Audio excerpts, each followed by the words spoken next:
Praise the Lord. നല്ലൊരു പ്രഭാതം ദൈവത്തിനായി നമുക്ക് സ്തോത്രം ചെയ്യാം.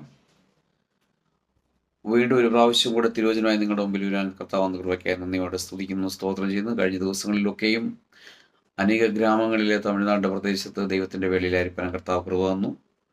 എന്നാൽ ഇന്ന് നമുക്ക് ധ്യാനിക്കുവാനായിട്ട് ദൈവത്തിൻ്റെ പരിശുദ്ധാത്മാവ് നമുക്ക് നൽകുന്ന ആലോചന യെശയ്യാപ്രവാചകന്റെ പുസ്തകം 54-ാം അധ്യായം 14-ാം വാക്യം. ദ ബുക്ക് ഓഫ് യെശയ്യാ ചാപ്റ്റർ 54 വേഴ്സ് 14. നീതിയിൽ നീ സ്ഥിരമായി നിൽക്കും, നീ പീഡനത്തോട് അകന്നിരിക്കും, നിനക്ക് ഭയപ്പെടുവാനില്ലല്ലോ. ഭീഷണിയോട് നീ അകന്നിരിക്കും, അത് നിന്നോട് അടുത്തു വരികയില്ല. എത്ര കാര്യങ്ങളാണ് നമ്മൾക്ക് വേണ്ടി കർത്താവ് ചെയ്യുവാൻ ആഗ്രഹിക്കുന്നത്.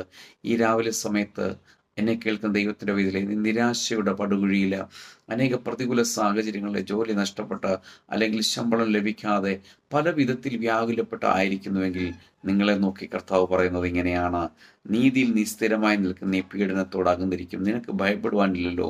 ഭീഷണിയോട് നീ അകന്നിരിക്കും, അത് നിന്നോട് അടുത്തു വരികയില്ല. ആയതുകൊണ്ട് ഈ തിരുവചനം ധ്യാനിച്ച് പ്രാർത്ഥിച്ച് ആമേൻ മുന്നോട്ട് പോകാനായിട്ട് ദൈവകരങ്ങളിലൊന്ന് സമർപ്പിച്ചാട്ടെ.